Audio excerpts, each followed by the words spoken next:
Good morning, welcome to a new market update, and today we're not discussing Bitcoin. Finally, we are discussing altcoins. Yes. We're discussing Cardano and Chainlink today as Cardano is one of the strongest out there. It's still consolidating. It is still in a nice uptrend on the Bitcoin pair, obviously not on the USDT pair. And we're discussing Chainlink as the entire Oracle section is still getting diminished and getting crashed down a lot. So we're going to discuss that topic for a little bit in this small market update on Tuesday. So let's get to those charts, but before that, do not forget to subscribe beneath. Also like this YouTube update if you enjoy the content, and comment if you want to see some special content. And from the 14th of August, we're going to do a new improvement to our YouTube content, and also we're going to do live streams again, but probably on a different time, and we're going to integrate a better view of my studio, etc, etc. So don't forget to subscribe to this YouTube channel, as then probably the next bull wave is just around the corner. So first of all, with Cardano, and you can see that I've got a very messy chart, so I'll just clean it up a little. It shows that we are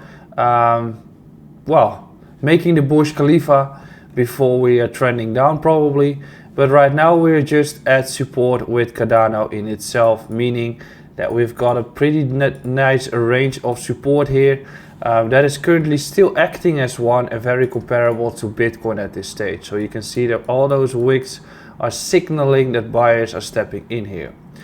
What we can also see is that Cardano rejected at the previous resistance here, meaning that we've got a nice breakdown, dipped into support once again, and it's all around the board. You can see this first crash, bounce, crash, rejection at support during the crash. So this entire range here becomes resistance, through which support the price of the asset drops down even further. So right now we are back again at support, while the majority of the people are currently heavily bearish. That's usually what you see happening when something comes to support, and therefore you should be watching whether buyers are stepping in here and actually should be looking at support, or actually buys at this stage. So if Cardano is going to lose this point, I don't believe we're going to hit this one once again. I think we're going to look at support around 70 cents and potentially around 82. So right now Cardano is still acting inside this range. Preferably I want to see this entire block between $1 and $1.15 hold, especially given the fact that we're on a minimal support level here. On the upside, we're still making lower highs. So in order to break that momentum, obviously Cardano has to flip and break above 148.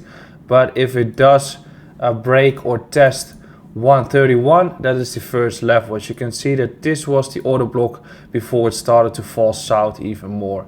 So if it wants to become bullish, first test 131, preferably only a minimal consolidation, as in if we reject at 131 again and come back down towards this green zone, you can see that we're just tumbling over, and the chances that we're going to test these levels around 70 to 90 cents are significantly increasing on Cardano. So that's not what I'd be looking at this stage, but those are the critical levels that you should be looking at when it comes to Cardano. When we look at Chainlink, it's practically following the path that I wanted to see it follow through.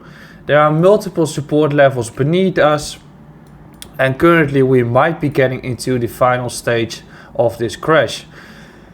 In some way you can compare the structure that we have right now to the structure that we had here. So what you see is that it's making lower highs, rejecting at previous support levels, and bouncing from support. So you can see that we've got this structure here in which it bottoms out and then it starts to trend the other way around. After it has been rejecting, as you can see, rejecting previous support, rejecting previous support, rejecting previous support, and the downtrend starts. When you look at the right side of your picture, you can see that we've got a rejection as well. Rejection at this range high, rejection here too, and then we fall down all the way towards support and reject resistance here, as I just gave in the scenario. After that, you trend south once again. And currently we're still acting in support, but we also have one beneath us. But preferably you want to see it flip back here. So what do you want to see right now with Chainlink? You want to see that it regains 49,000 sats.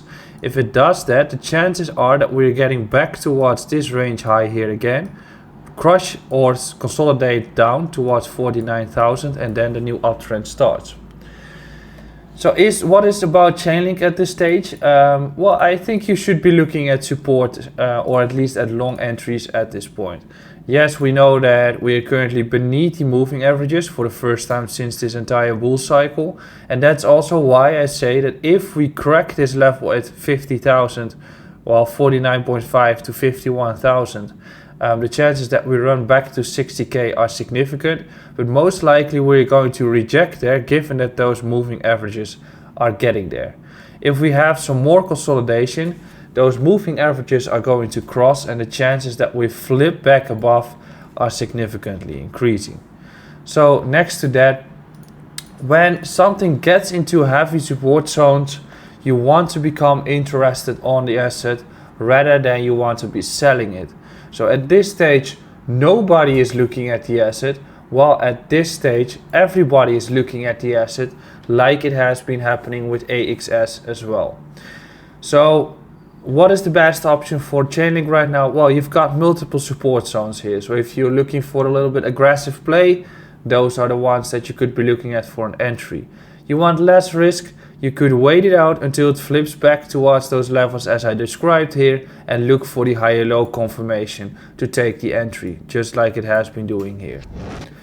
So, are altcoins going to follow suit if Bitcoin reverses? I think yes. Check out my update from yesterday regarding Bitcoin. Tomorrow I'll be back with a fresh new one, and don't forget to subscribe to this YouTube channel. Take care.